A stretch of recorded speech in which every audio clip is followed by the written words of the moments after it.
श्री राधे राधे। भक्तों, साधक को जब वैराग्य होता है तो भगवान के धाम उसको प्रिय लगते हैं।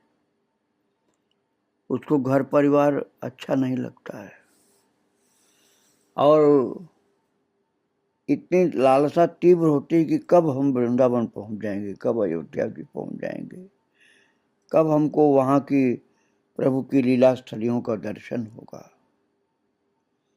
बाबा श्री दीन हरिदास जी की भी यही ऐसी प्रेम भरी स्थिति थी कि वो बालपन में ही घर छोड़कर चल पड़े। और आप श्रवण कर रहे थे, वो चलते चलते मथुरा पहुंच गए।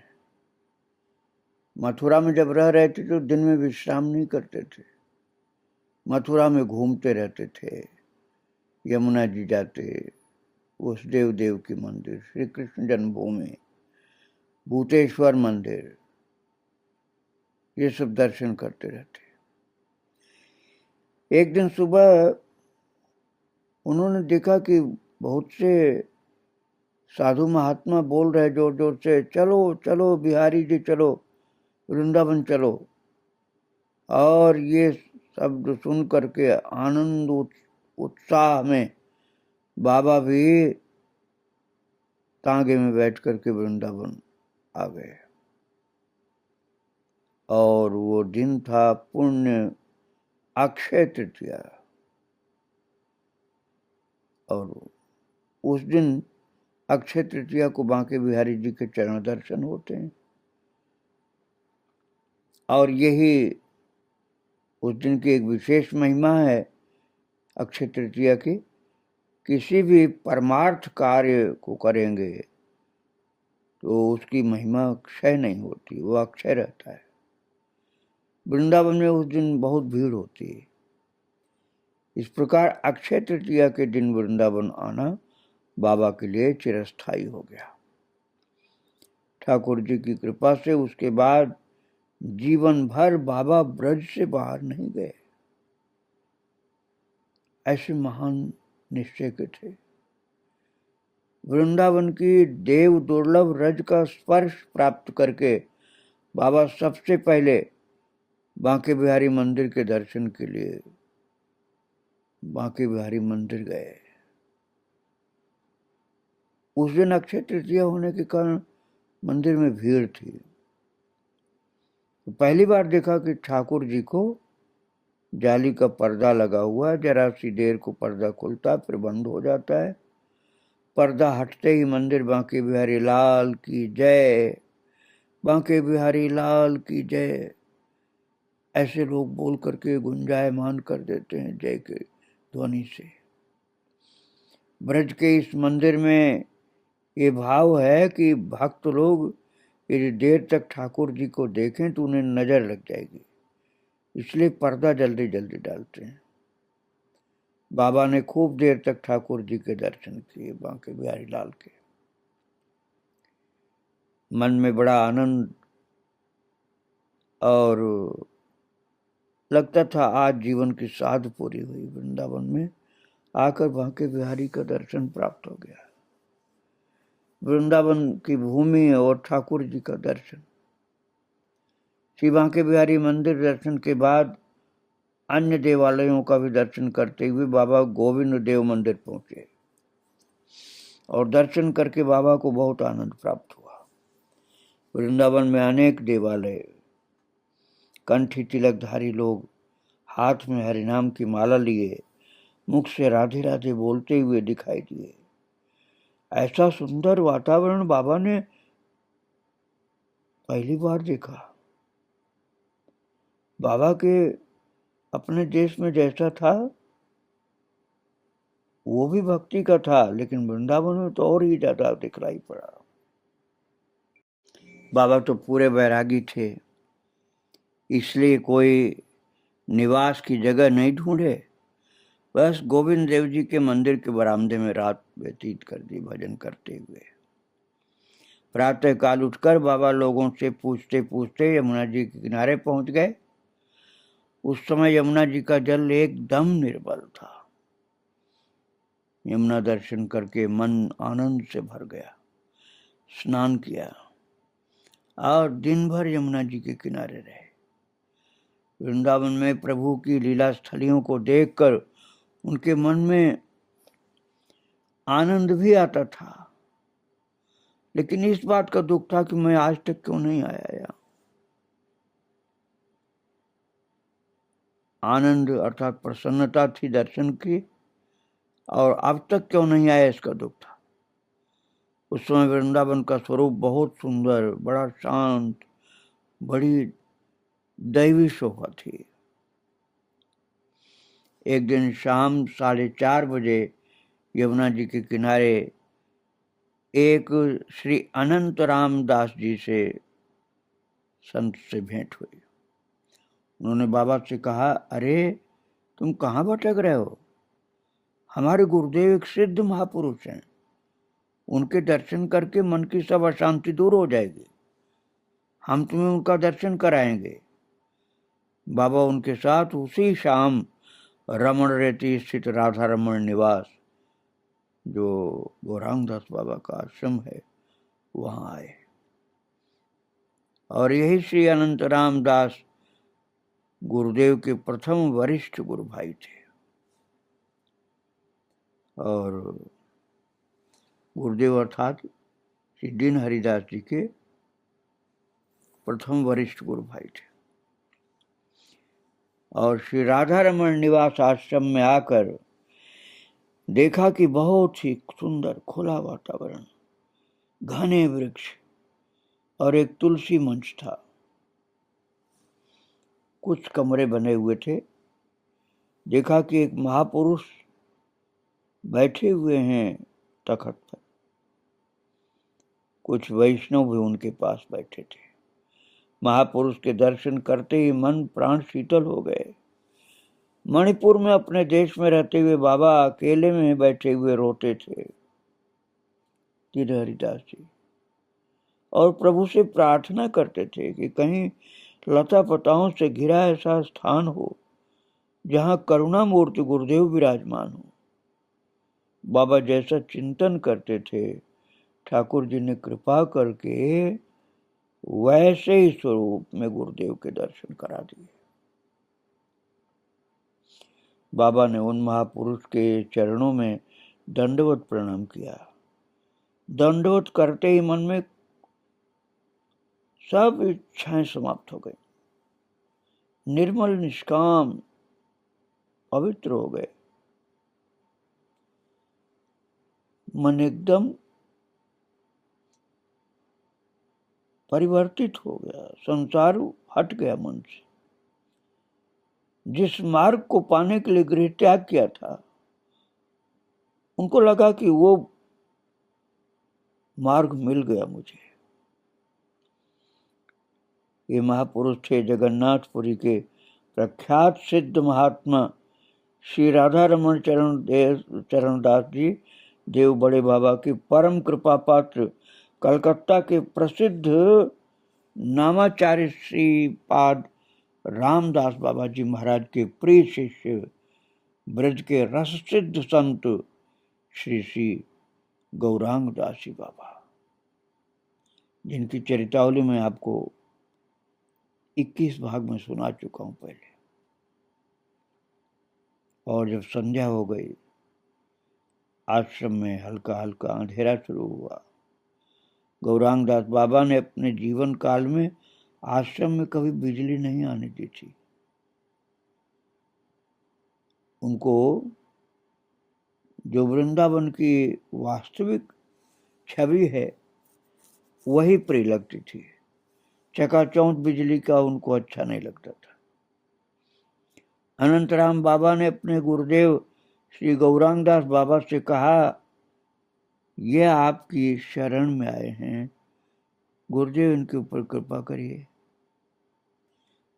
बाबा ने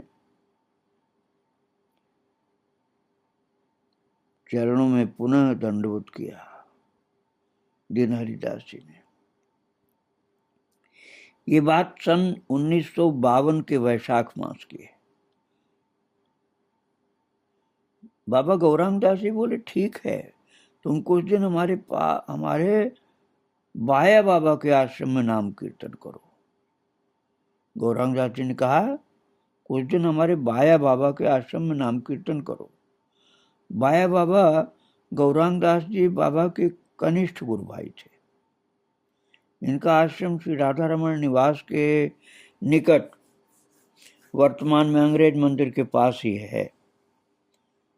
वहां सन 1952 के मकर संक्रांति के दिन से अखंड नाम भजनिताई गौर राधे श्याम जप हरे कृष्ण हरे राम, ये कीर्तन होता था वक्त, और अब भी चल रहा है।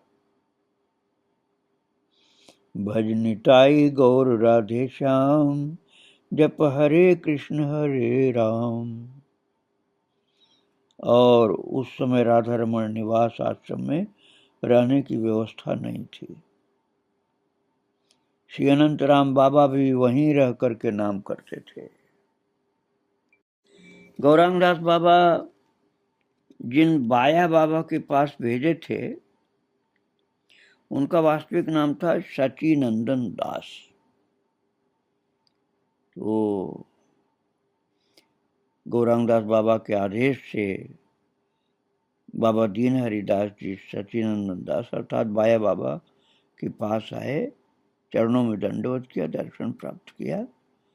उनके चरणों में उनको बड़ा स्नेह मिला। बाया बाबा अपने वरिष्ठ गुरु भाई गौरांग दास बाबा को गुरु तुल्य मानते थे और प्रतिदिन उनका अधरामृत ग्रहण करने के बाद ही प्रसाद पाते थे। बाया बाबा की स्नेह छाया में दीन हरिदास बाबा उनके आदेश से वहां रहकर नाम करने लगे, नाम कीर्तन करने लगे। नाम पाली का समय था दोपहर 12 से 3 और रात्रि में 12 से 3, 3 घंटे कीर्तन एक बार में करना होता था। दोपहर में 12 बजे से 3 बजे तक और रात में भी 12 बजे से 3 बजे तक। वहां रहकर नाम करने में बाबा को खूब आनंद आने लगा। विशेष रूप से रात्रि के समय जब शांति होती थी तो बाबा दीन हरिदास जी नाम करने में अत्यधिक आनंद अनुभव करते हुए मस्त हो जाते थे। माघ मास में बाबा रात्रि 12 से 3 की पाली कर तुरंत केशी घाट चले जाते। उस समय जंगल ही था, सड़क नहीं थी। तो माघ में मकर संक्रांति के आसपास रेती इतनी ठंडी होती है कि बाबा एक पैर दूसरे पैर पर रखते जाते, ठंड से पैर शून्य हो जाते थे, सुन्न हो जाते थे पैर। और स्नान करते समय ये सोच करके जल में डूबे रहते कि पापी शरीर है, इसको तो यमुना जल में ही शुद्धता पवित्रता मिलेगी। फिर 7 गोते आराम से लगाते, 7 डुबकियां, और बाहर निकलते ही ठंड लगती। जब बाया बाबा आश्रम लौटते तो उनकी हालत देख वहां के तत्कालीन महंत भक्ति चरण बाबा उनसे कहते, अरे ऐसी ठंड में मर जाओगे। तुरंत अंगीठी लाते, कहते शरीर गर्म करो तब कुछ करना। और बाया बाबा आश्रम में रहते हुए बाबा को खूब स्फूर्ति होती थी। एक रात उन्हें विशेष अनुभूति हुई। स्वप्न में ठाकुर जी ने कृपा की। बाबा ने स्वप्न देखा कि जहां वे नाम करते थे वहां नाट्य मंदिर के जगन्नाथ जी के चित्रपट में से बड़े सुंदर छोटे छोटे युगल स्वरूप निकले। उनकी सुंदरता का वर्णन संभव नहीं। युगल स्वरूप मधुर भाव में नृत्य करते करते नाट्य मंदिर का पूरा चक्कर लगा करके पुनः उस चित्रपट में समा गए। युगल स्वरूप के इतने अद्भुत दर्शन करके बाबा बिल्कुल प्रेम विभोर अवस्था में हो गए। शरीर की ऐसी अवस्था हो गई जैसे शरीर में प्राण नहीं है। मन एकदम आनंदित हो गया। एक विचित्र सा आनंद उन्माद मन में बना रहा। शरीर के बाह्य कार्य चल रहे थे बाहर के, लेकिन अंदर मन की दशा कुछ और थी। वो अवस्था शाम तक बनी रही, बाद में धीरे धीरे सामान्य हुई। साक्षात दर्शन नहीं हुए थे, स्वप्न में ही हुए थे। बाबा ने सोचा स्वप्न में दर्शन दे करके हमारी जो स्वप्न में दर्शन हमने प्राप्त किया, प्रभु ने हमको दर्शन दिया, वही दर्शन प्राप्त करके हमारी ये अवस्था है। तो जागृत अवस्था में दर्शन करने की तो हमारी सामर्थ्य नहीं।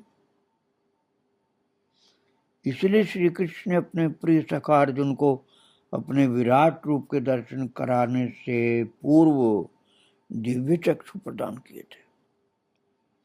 इन नेत्रों से प्रभु दर्शन संभव नहीं है।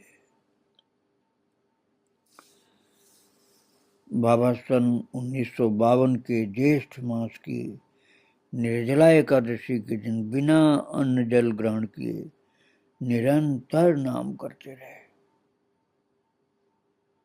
लाइट पंखा ये सब उस समय आश्रम में नहीं था। गर्मी अधिक होने के कारण एक गीला गमछा अपने गले में लपेट करके उत्साह पूर्वक नाम करते रहे। युवावस्था में नाम के प्रति उनका आग्रह बहुत अधिक था और यह अंत तक बना रहा। बाया बाबा के आश्रम में नाम करते करते करते कुछ समय बीत गया। आषाढ़ मास आया। गुरु पूर्णिमा से कुछ दिन पूर्व की बात है। बाबा प्रतिदिन श्री राधा रमण निवास आकर श्री गौरांग दास बाबा के दर्शन करते थे। एक दिन संध्या के समय गौरांग दास बाबा अपनी कुटिया के बाहर कुर्सी पर बैठे थे। उन्होंने अपने शिष्य अनंतराम से पूछा, देखो कल कोई तिथि है क्या? हमें उसके लिए दुख है। फिर स्वयं ही बाबा की ओर देखते हुए बोले, कल तुम स्नान करके आ जाना। बात ये थी भक्तों कि कुछ दिन बाद ही गौरांग दास जी को प्रस्थान करना था। इसलिए उनको लग रहा था कि इसकी दीक्षा होनी जरूरी नहीं, ऐसे न रह जाए। गौरांग दास बाबा का आदेश पा करके दीन हरिदास बाबा को बहुत आनंद आया। जैसे तैसे रात व्यतीत की इंतजार में प्रातःकाल यमुना स्नान करके बाबा राधा रमण निवास आश्रम पहुंचे, किंतु किसी कारणवश उस दिन दीक्षा नहीं हुई। अगले दिन पुनः बाबा स्नान तिलक आदि करके आश्रम आए। आश्रम में प्रवेश करने के बाद दाईं ओर एक कमरे में गिरधारी जी की सेवा सामान्य रूप से चलती थी। उसी कमरे में गौरांग दास बाबा ने दीन हरिदास बाबा को बुलाया। 2-3 वैष्णवों को नाम करने की आज्ञा दी, कीर्तन करो। कमरे के द्वार बंद कर दिए गए और कीर्तन शुरू हुआ। भज निताई गौर राधे श्याम, जप हरे कृष्ण हरे राम। और इस नाम कीर्तन की ध्वनि के मध्य बाबा गौरांग दास ने दीन हरिदास जी महाराज के दाहिने कान में मंत्र प्रदान किया। उस समय गौरांग दास बाबा की अवस्था 65 वर्ष के करीब थी और शरीर स्थूल था। मंत्र प्रदान करते समय उनकी सांस जोर से चल रही थी। गदगद कंठ से राधा रानी व बड़े बाबा से प्रार्थना करते करते उन्होंने बाबा के कान में मंत्र प्रदान किया और सदा के लिए अंगीकार कर लिया और नाम रखा दीन हरि दास। दीक्षा के बाद गौरांग दास बाबा ने अपने नवीन शिष्य को मंत्र स्मरण करने के लिए कहा। शिष्य ने अपने गुरुदेव से प्रार्थना की, कृपा करके बता दें कि जप कैसे करना। इस पर गौरांग दास बाबा बोले, देखो हमारा हाथ तो चलता नहीं, तुम्हें कैसे बताऊं। फिर कुछ देर बाद बोले, अरे देखो हमारा हाथ तो चले नहीं, अब कैसे चलने लग गया। कई दिन से नहीं चल रहा था, अभी हाथ चलने लग गया। भगवान की क्या इच्छा है। फिर उन्होंने अपनी उंगलियों पर मंत्र जाप करना बताया। इस प्रकार बाबा ने मंत्र जपना सीखा। इस अमूल्य निधि को पा करके बाबा बड़े आनंद से भर गए। बोले, हा जगन्नाथ, तुम्हारी अपार कृपा है, तुम्हारी अपार कृपा है। हम जैसे क्षुद्र जीव को वृंदावन धाम का वास दिया और ऐसे सिद्ध महापुरुष का आश्रय दिया। भक्तों, बाबा बहुत प्रेम से भगवान के ध्यान और जप में लग गए। भक्तों, एक बार बाबा 21 दिसंबर 2017 को कृपा करके दीन हरिदास जी ने एकांत में अपने शिष्य को बताया था, शिष्य गोपाल को, कि बचपन में हमारे बड़े भाई ने एक ज्योतिषी को हमारा हाथ दिखाया था और ज्योतिषी ने हाथ देखकर कहा था, गुरु बल है, ये उच्च कर्म स्थान में जाएगा। और ज्योतिषी की भविष्यवाणी सत्य सिद्ध हुई। इस बात को भी बाबा ने इस रूप में कहा कि कहने की बात नहीं है। दीनता के साथ बोले, ऐसे सिद्ध महापुरुष का आश्रय, वृंदावन धाम का वास और ठाकुर सेवा मिली, इससे अधिक और उच्च स्थान क्या होगा। उच्च स्थान से उनका आशय नहीं था कि एक दिन स्वयं गुरु स्थान पर बैठेंगे। कहने लगे कि आसपास कोई नहीं रहता तो पुरानी बात प्रकाशित हो जाती है। गौरांग दास बाबा ने एक बार बाबा दीन हरिदास जी से कहा था कि कुछ न हो तो भी धाम में पड़े रहो। पड़े रहने से भी धीरे धीरे साधन बनने लग जाएगा। उनकी कृपा से मंत्र ग्रहण करने के बाद बाबा को भजन में खूब आवेश होने लगा। मनस्थिति में बहुत परिवर्तन हो गया। किसी से वार्तालाप करना बिल्कुल अच्छा नहीं लगता था और यमुना स्नान के बाद वहीं एक बगीचे में एक पेड़ के नीचे भजन करते रहते। बड़ी स्फूर्ति होती थी। वहां सर्प आज भी घूमते रहते थे। सर्पों को देख करके बाबा के मन में यही भाव आता कि ये सब प्रभु के ही स्वरूप हैं। सर्पों को देखकर कोई भय नहीं होता था उनको। धीरे धीरे भजन में इतना आवेश बढ़ने लगा कि नाम के अतिरिक्त और कुछ न सूझे। एक क्षण भी ऐसा नहीं होता था कि नाम विस्मृत हो। एक क्षण भी नाम विस्मृत नहीं होता था। निरंतर प्रभु के नाम में मस्त होकर जप करते। उस समय उन्हें जो निर्मल आनंद का अनुभव हुआ, उसके विषय में बाबा ने कहा था कि वो किसी को बताने की बात नहीं, अनुभव की बात। दीक्षा के बाद गौरांग दास बाबा ने उनसे कहा था, नाम करो। उस नाम के फलस्वरूप ही ये सब अनुभव होने लगा था। बाबा सोचते हैं, इतना आनंद कहाँ से आ रहा है। और फिर विचार करते, प्रभु की कृपा, भजन क्यों कर रहा हूं कुछ पता नहीं, लेकिन भजन किए बिना अब रहा नहीं जाता। मुक्ति पाने को या संसार बंधन से बचने को किस लिए भजन कर रहा हूं? अब संसार बंधन तो रहा नहीं, मुक्ति की कोई बात मन में नहीं।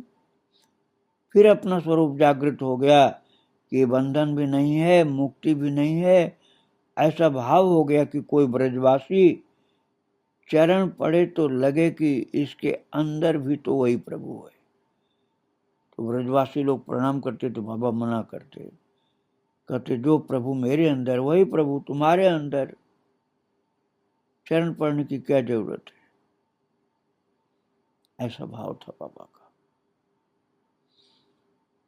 तो इनके चरित्र को आगे फिर आप श्रवण करेंगे। आज बाबा को प्रणाम करके यहीं विराम दे रहा हूँ। श्री राधे राधे, जय जय श्री राधे।